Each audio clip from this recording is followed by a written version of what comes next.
Hi there.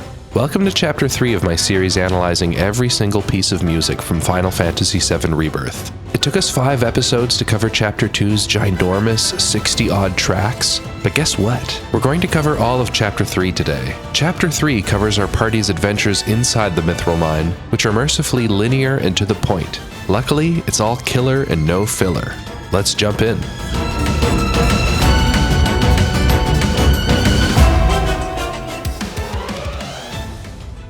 We last left Cloud and the gang moseying their way into the mine, but I actually have to rewind a couple seconds. After the dramatic Midgardsormr boss battle, the track Into the Mines started to play.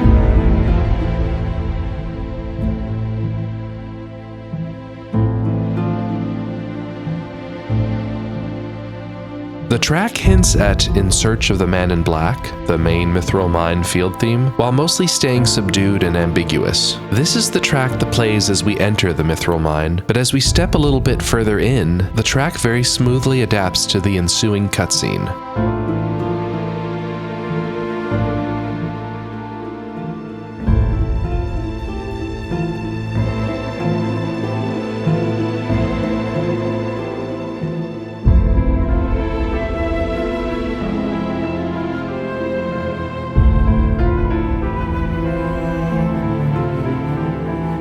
It's an extremely impressive transition and fairly unique. All the way back in part 1 of chapter 1, I discussed Rebirth's ability to transition from cutscene music to gameplay music without compromising either section. But in most of those examples, we're going from cutscene to gameplay, as opposed to the other way around, gameplay to cutscene. The latter is much harder to nail, since in this order, it's the player that controls the cue, not the other way around. You'll see this often in boss fights where the next phase of the music, and the fight itself, is triggered by you reaching a certain health bar threshold. They can't account for where you are in the music when you reach that phase, especially in a real-time action game. But the sound team and programmers have all sorts of tricks they use to massage the transition. For example, even if you've hit a health bar threshold, they'll let the bar of music play out and finish before starting the next phase.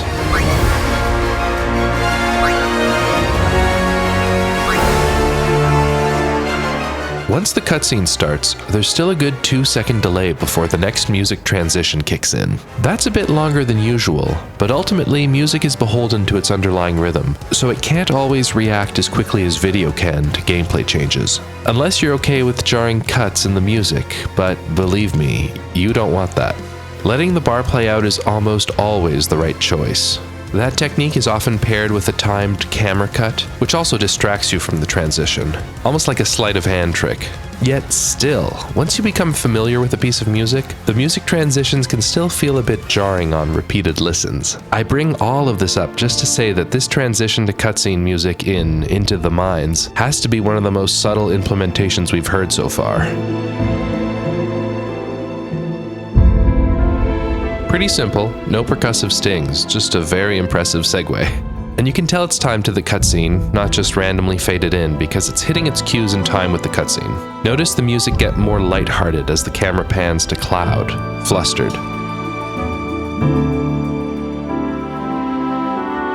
But like with my dilemma about calmly skedaddling's outro in Chapter 2, Part 1, these highly dynamic tracks can sometimes make it hard to know how to delineate tracks on my spreadsheet. Is this cutscene section of Into the Mines a separate track, or just another phase of the same piece? Or is it the intro of the next track? I recorded myself entering the mines several times to see if I could catch the trigger. In this third recording, the transition track is a couple beats ahead, and even then, not in perfect lockstep.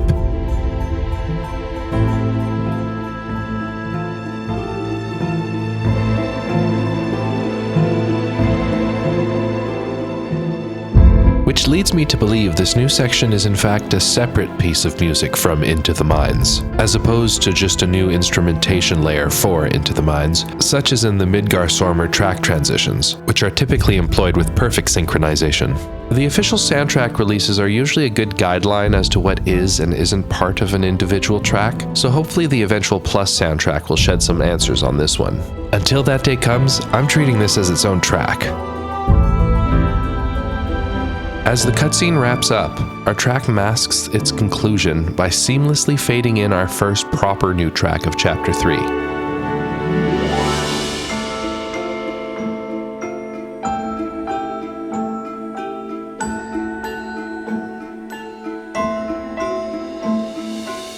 Follow the Black Robes, Mithril Mine, is a touch faster than the 1997 original, but is otherwise another faithful HD arrangement, as Shima calls them, especially in the early parts of the track. Let's listen to the intro of both and see what we can pick out. We've got the bell or glockenspiel melody, what sounds like a low harp repeating an arpeggio, and synth pads slowly crescendoing.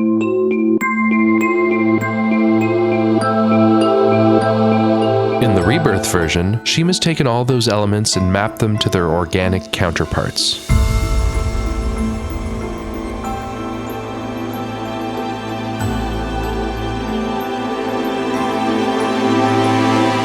Next, we get soft guitar-like finger plucks and two different woodwind facsimiles playing off of each other.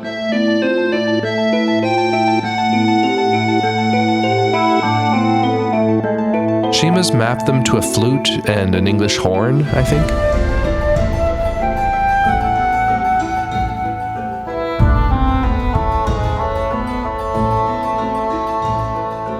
The finger-plucked instrument is the mandolin Shima first introduced in the last track, Into the Mines. Beyond the intro, the arrangements of the two tracks start to deviate a bit. Shima introduces some mostly welcomed percussive layers and a few extra synth textures.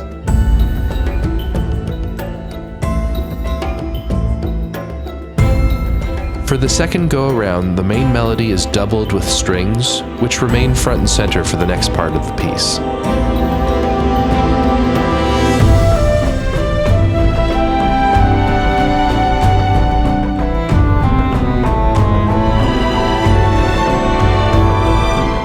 Also, I love the trilling of the bassoon, or at least I think it's a bassoon, at the climax of this section. There's something so dramatic and kind of goofy about it.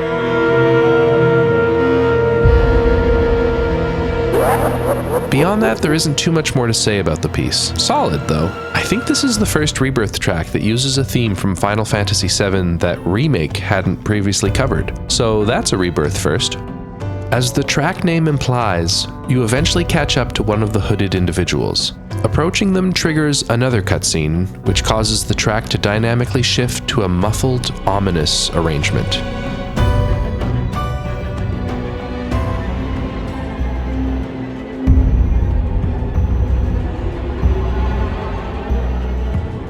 Unlike the cutscene when we enter the mine, where the music is perfectly timed to the cutscene but not always in lockstep with the preceding track, this one is perfectly in sync with Follow the Black Robes, but isn't locked to the timing of the cutscene itself. Sorry, does that make sense? For this cutscene, they simply crossfade this instrumentation layer, which is already locked to the timing of Follow the Black Robes, regardless of where you are in the piece. A bit like how we go from a field track to battle track without dropping a beat. When you start a battle, the battle instrumentation just crossfades in, keeping up with wherever you were in the preceding field theme. This is the case in this cutscene as well, which will play out differently depending on where you are in Follow the Black Robes when you hit the cutscene trigger, as opposed to boss battle phase thresholds or cutscenes like the one we covered at the beginning of this episode, where the track always plays out the same in time with the cutscene. All to say, this cutscene might sound a little bit different from one experience to the next. This cutscene lasts a minute and 25 seconds, while an entire loop of Follow the Black Robes Mithril Mines lasts about 2 minutes and 35 seconds, meaning there's at least a minute's worth of this murky arrangement that is impossible to hear in one playthrough. Unless, of course, you reload your save and deliberately trigger the cutscene at different intervals of the piece. But who would do that?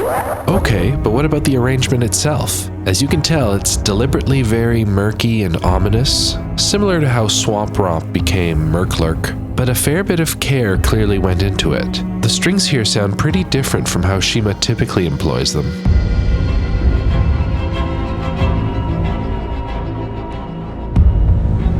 There's even a voice or choir in there, softly in the mix.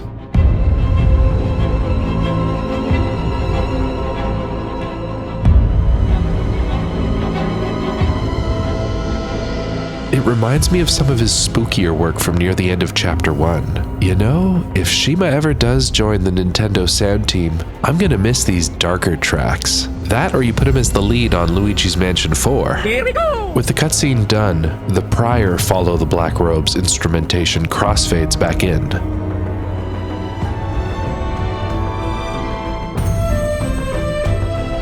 Encountering an enemy in the mines causes the track to dynamically adapt once again, this time becoming the phenomenal battle track Subterranean Ground.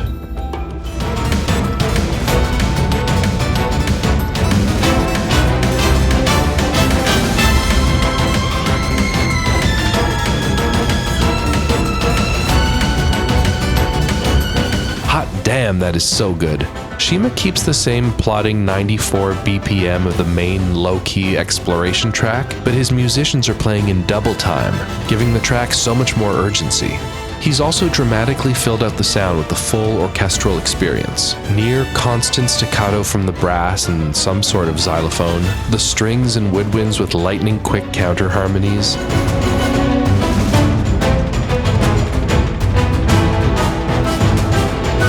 And some massive percussive layers. This is one of Shima's most electrifying mixes, almost as good as his Materia Guardian track from back in Chapter 1. And speaking of, in both Materia Guardian and in Subterranean Ground, Shima's employing the same frenetic electronic drumbeat layer.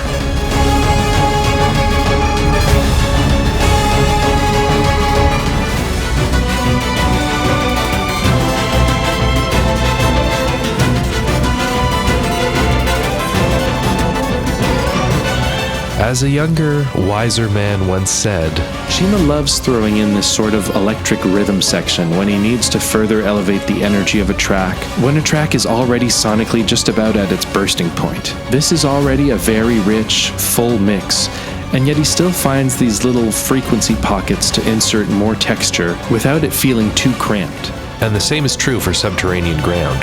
The sense of speed in this track is just unreal. Like, listen to this hyperactive swell right before the loop. Yeesh, how is it so f***ing fast? As far as non-boss battle tracks go, this is easily my favorite so far. Anyhow, digging deeper into the mine, we overhear an unfamiliar voice. Approaching its source causes our main Mithril Mine track to fade out and whoa. Can we take a minute to appreciate how elegantly the score has been seamlessly weaving between consecutive musical passages, going all the way back to when Cloud regained consciousness after the Midgardsormr battle? From Into the Mines, to the cutscene of entering the mines, to Follow the Black Robes, to the dramatic cutscene of one of the Black Robes falling down a cliff, back to Follow the Black Robes, and lastly weaving in and out of Subterranean Ground. We're dealing with several unique tracks here, but they're blended so well that it feels more like cohesive movements of one larger piece of music. Tipping my Mario cap to Shima for this one. Here we go! As the Mithril Mine movement finally comes to a close, Shima passes the baton to a couple of other arrangers for the rest of the chapter. Let's see if they can keep up with the high bar he's already set. And speaking of passing the baton, it's time for the introduction of the Turks' latest recruit. She's accompanied by Rebirth's first use of the Turks theme.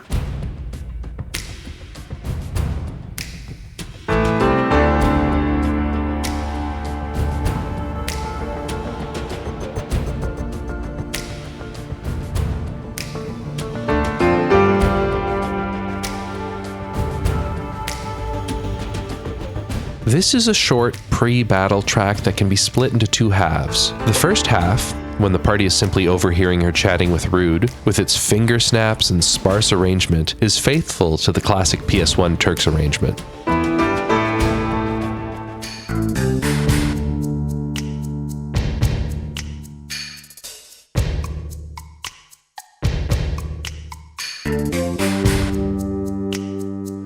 The second half, i.e. once Tifa rats out the party, with its momentum-gaining strings and more emphasis on the affected piano tone, the track begins to properly introduce the impending boss battle piece.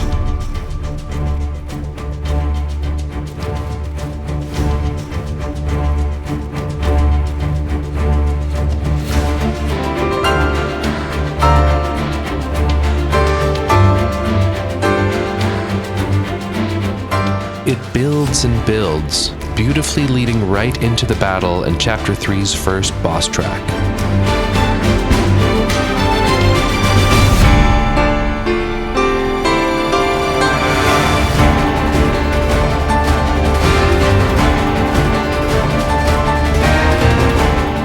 Furukawa's back with his second Rebirth track. This is an awesome, high-energy version of the Turks theme. When I got to this fight for the first time, I thought this was a Hamauzu track. There's a swiftness to the arrangement, and it's completely saturated with flowery, reverby piano lines that sound right out of Hamauzu's playbook.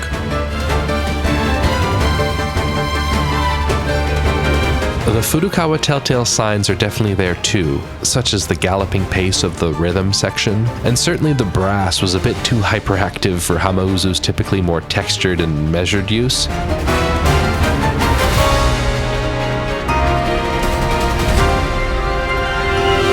But at this point, I had no idea Furukawa was involved with Rebirth. FF16 had just come out 8 months earlier, and I felt he deserved a break after that one.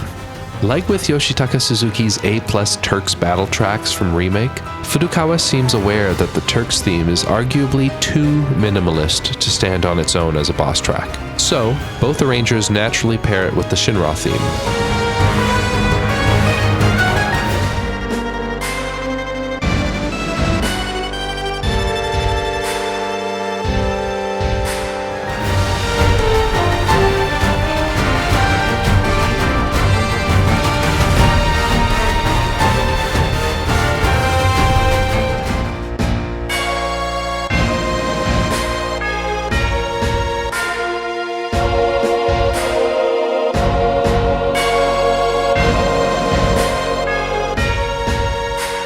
Narratively, this adds a satisfying second layer to the Shinra theme's inclusion in this track.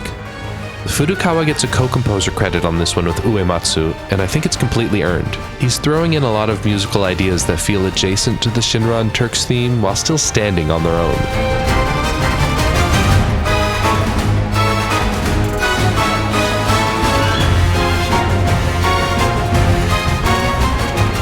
Just like with Shima's Subterranean Ground, Furukawa is getting great mileage out of varied percussive layers to elevate the track's overall intensity.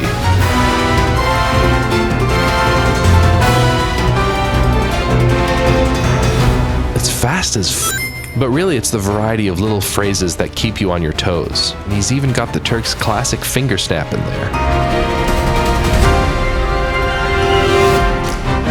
The contrast of all these percussive layers with the predominantly natural sounding lead piano is just excellent. What a fresh mix from Furukawa.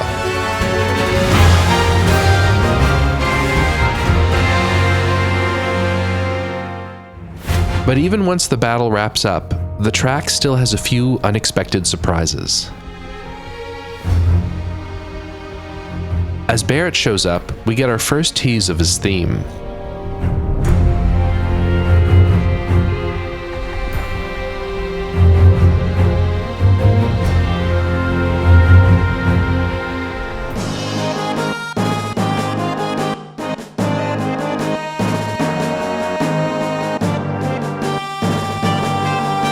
As the attention turns to Sung, the track follows suit with the Turks and Shinra themes.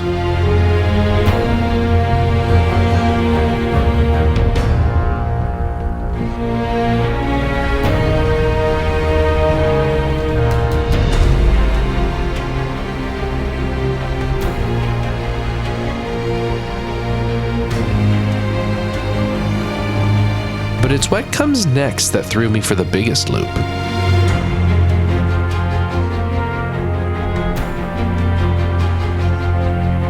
That's the Whispers theme. What the heck is it doing there?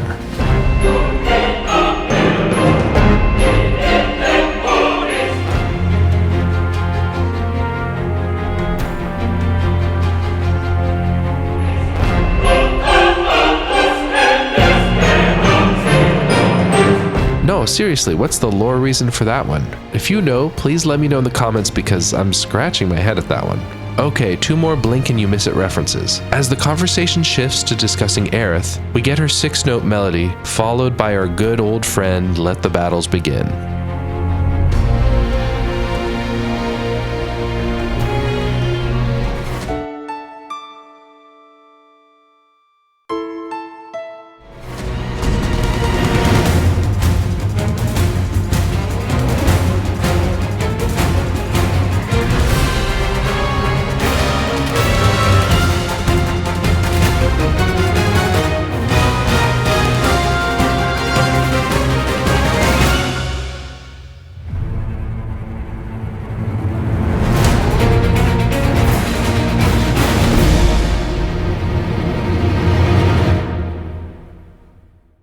All told, I counted 6 themes in this piece, certainly the most we've heard in one track so far. Will it hold the record for the whole game? Anyhow, Barrett and Red 13 fall deep down into a pool of water at the bottom of the mines. In the short ensuing cutscene, the pair spot the fallen Genova test subject, which, on cue, begins her theme.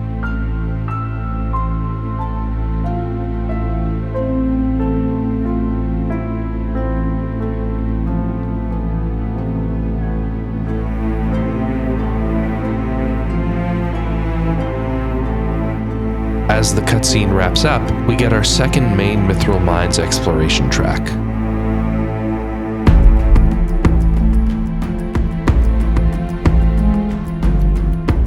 Appropriately enough, this one's also based on In Search of the Man in Black.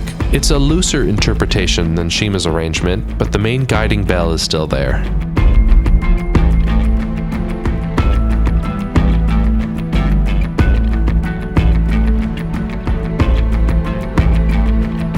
The strings are darker and moodier, but really it's the thumping bass drum and muted, chugging electric guitar that define this track.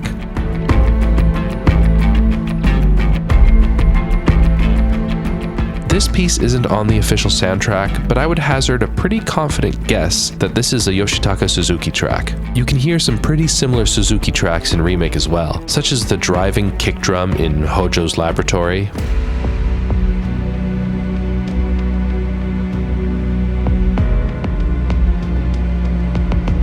or the restrained, chugging guitar in Rough Waters.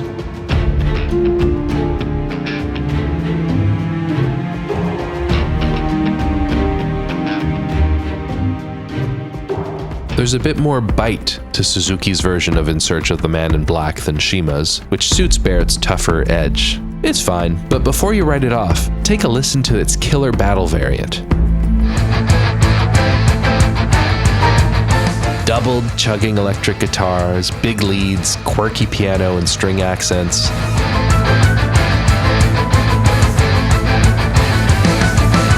I love it so much. I feel relatively confident this is Suzuki as well. The sound of the guitars and drum kit is very similar to Midgar Sormers, but when I first heard this track, my mind went straight to Tadayoshi Makino. There are shades of Airbuster here.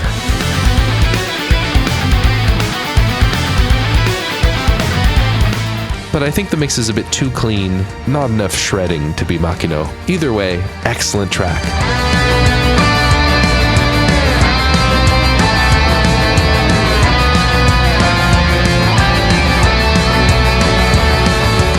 I honestly can't believe this chapter got not one but 2 S-tier battle arrangements of the sleepy Mithril Mine theme, of all things. How cool is that?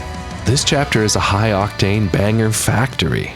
And speaking of, eventually, Barrett and Red come to an impasse, the final boss of Chapter 3.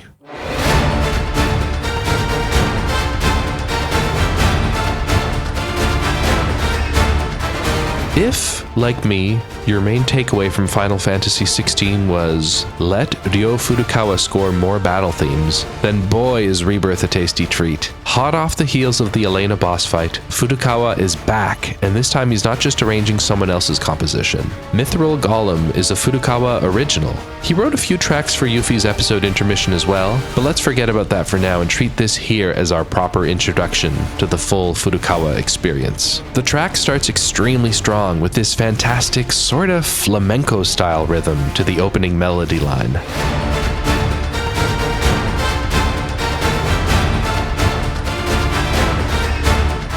Wow. The percussion almost sounds like a fast strumming nylon string guitar. I don't think there's an actual guitar layer there though, more just like a rhythmic illusion or something, but it's so awesome.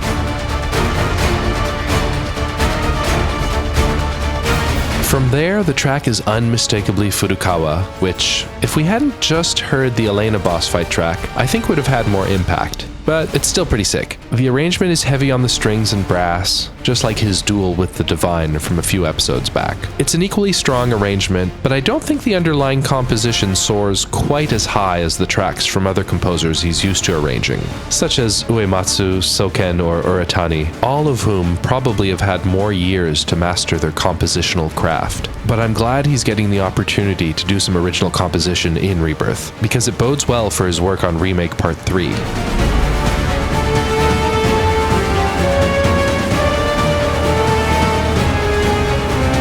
It's a lot like Shima, right? Shima wrote a couple very solid tracks in Remake, but it isn't until Rebirth, with tracks like Chadley's theme and the unforgettable from Chapter that Shima's skills as a composer have really had the chance to blossom. There's some crazy growth going from Remake to Rebirth, and I'm hoping the same will be true of Furukawa when we get to Part 3, assuming he's involved, of course. But I don't want to come across as dismissive of Mithril Golem. Far from it. This track is still fantastic. There are some killer passages in there. I especially love the tempo change once you reach the second phase. Just listen to it increasingly speed up like that.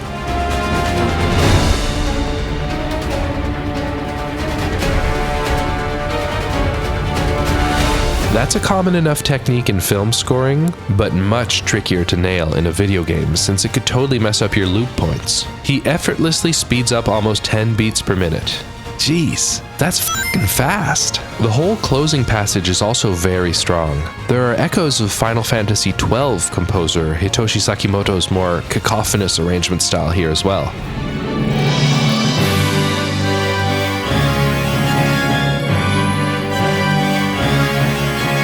But filtered through that patented hyperactive Furukawa sound.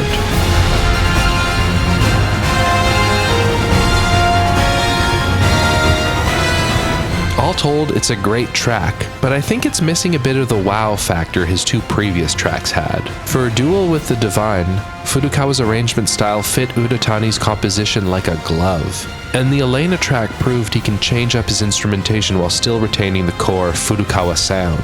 So Mithril Golem comes across as a little bit regressive to me. You know, I have a proposition. If I may be so bold, I would like to call a meeting.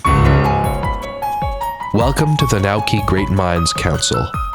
On the left, we have Final Fantasy VII Rebirth director Naoki Hamaguchi. On the right, we have Final Fantasy XVI producer Naoki Yoshida. Gentlemen, I would like to propose a trade. Ryo Furukawa's Mithril Golem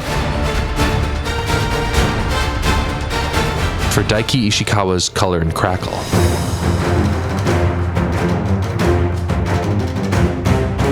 Take the two tracks and 100% swap them. Like, just straight up replace them with each other. We're talking full-on house swap. Switch them. Whole cloth.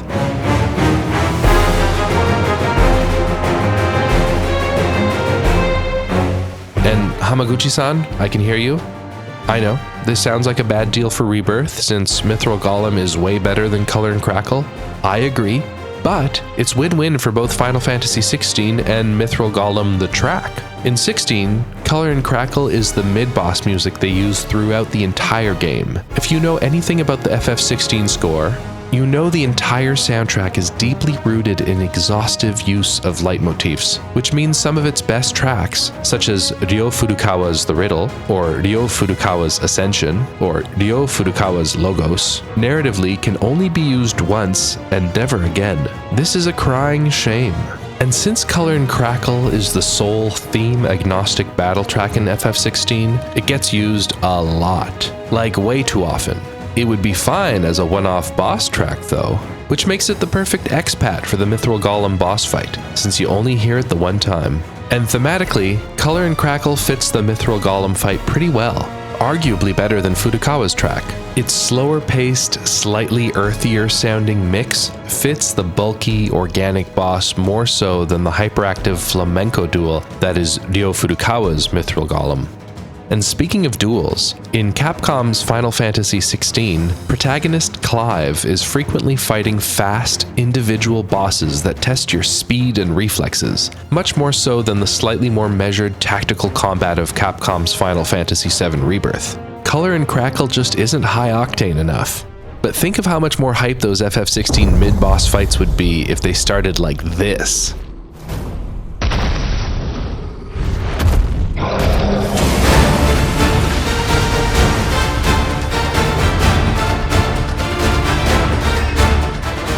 That's huge! And you don't have to contort your real-world headcanon much either. Ishikawa and Furukawa were already both involved with 16 on the remake series scores, so the mental gymnastics to contrive such a substitute are pretty effortless, really. Okay, any takers? No? Okay, well that's the pitch. And with that, the Naoki Great Minds Council is adjourned.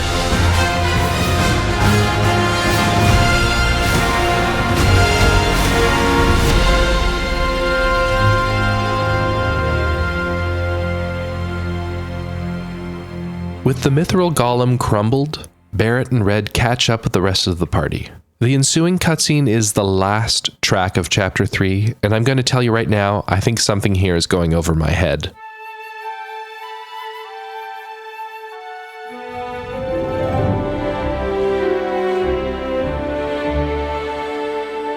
Specifically, it's the main 7-note melody, repeated about 3 times throughout the piece, and it's completely tripping me up.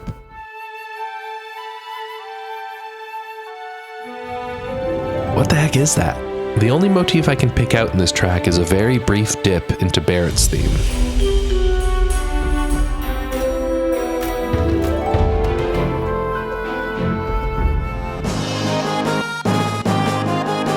And since it's a scene about Barrett and Red meeting up at the party, I looked at Red 13's theme as well, but I didn't find any answers there either.